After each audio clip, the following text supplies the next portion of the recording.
Thank our fans, all 65,000 of them that came out to Sun Devil Nation. We couldn't get it done without you guys in the best student section in the nation. Go Devils.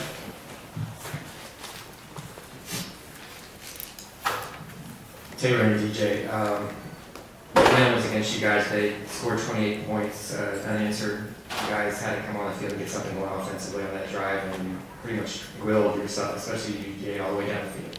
Can you just kind of explain your thought process and what was going on that drive? Yeah, we just kept on talking.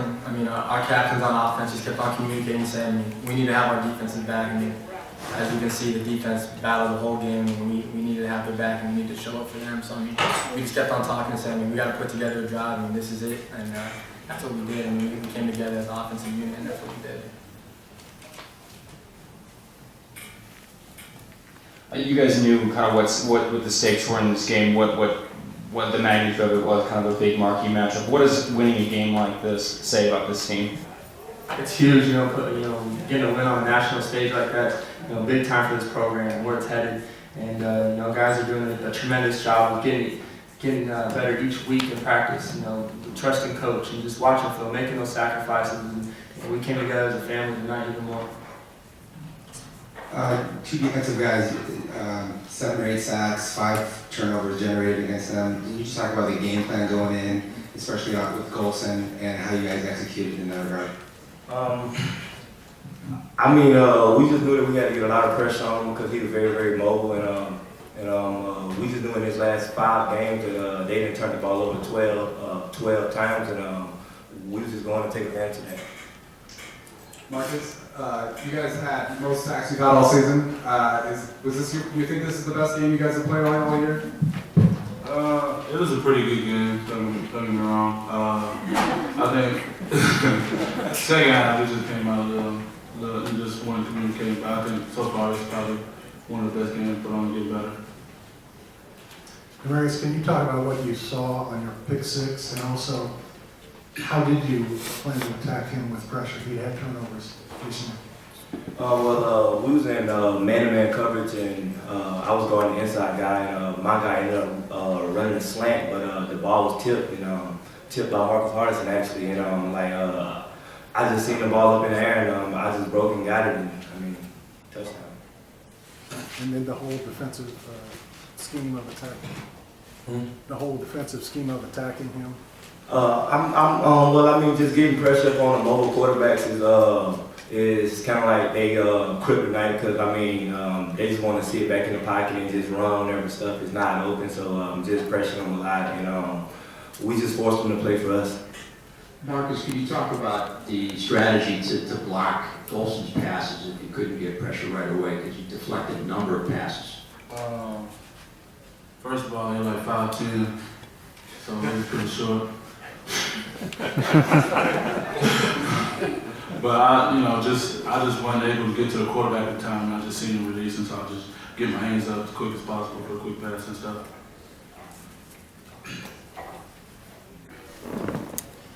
DJ, they're at the end of the game when they bring it within 3 points. Were you guys able to draw on kind of experience in the UCLA game and being able to better respond in those situations of a little bit of adversity and not get off track?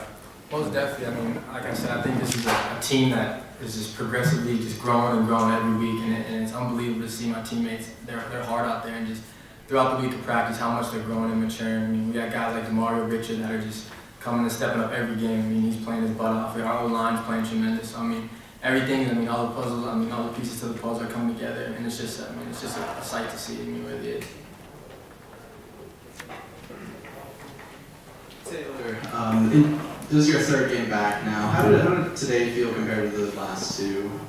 I feel, almost, if not 100%. Those first 2 games, getting, the timing down in your head with the rush and the different routes, and I did a great job in practice this week in individuals, working on my timing with my feet, speeding that up, and that helped me a lot. Sitting in the pocket and trusting my eyes.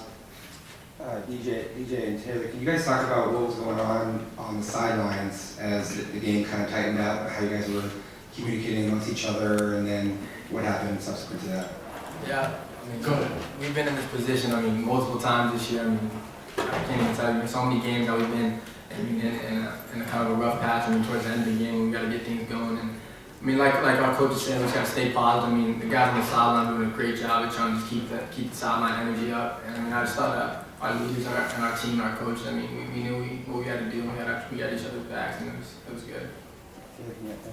Yeah, nobody, flinched, and our defense had our backs, and we had theirs, and so whenever, on the sideline, our coaches, keep doing what we're doing, trust your eyes, trust your fundamentals, and our leaders have stepped up, and we made some big plays when we needed to. It was a big time feature game. It was early lead, late draw. How much do you guys compare it to last year's UCLA game? It was a big game, and that's when big time players, big teams, step up, and our defense did a tremendous job of building out. Our offensive line did an unbelievable job of protecting myself, coming off the football for our running backs, and that's what you do on the championship stage. You show up. Taylor, what do you think Demario Richard has added to this offense? He's added a lot. With how deadly we are with the receivers. Now you add one more with the DJ out there, his speed, and with him out in the backfield, he's just a little pinball. He just keeps trusting his hold, and he runs super hard. So you have to account for him. You have to account for DJ, Jalen, all our playmakers. He's the yin to my yang. I'm proud of that kid. I mean, I've seen that kid grow so much since he got here, and I mean, I'm so proud of him. It's unbelievable to see his growth and just what he's doing every week for this team. I mean, he's gonna keep bringing it. I'm just proud of him.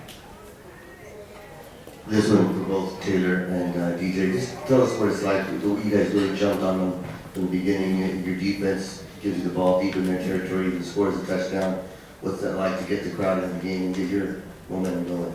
It's huge. Coach was, his objectives in the game were, start fast, and we did that. And defensively, they gave us those 2 turnovers down in the red zone, and we executed on those. Those were huge. And past weeks we've been just getting field goals out of that. We put touchdowns on them, and it's great to have the crowd on your side, and it helps us out so much.